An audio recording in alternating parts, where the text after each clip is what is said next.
Hello and welcome back to our channel. So today in this video we are going to discuss about how you can match someone on the Field app.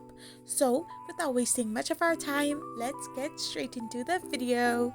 So first and foremost, Field is a dating app where you need to get matched with people to get connected and know each other better. So to do so, you need to first get logged in into your Field account, and then you can simply tap on the heart button on the person's profile whom you like. So if the person likes you back, then he will get automatically matched with you. So in this way you can get matched and get to know each other better. So for this you can even tap on the send a message option and chat with them or start a conversation by your own. So in this manner you can get matched on the Field app. I hope you found this video helpful, so don't forget to hit that subscribe button and do give us a thumbs up. We will be back again with these informative videos. Thank you for watching.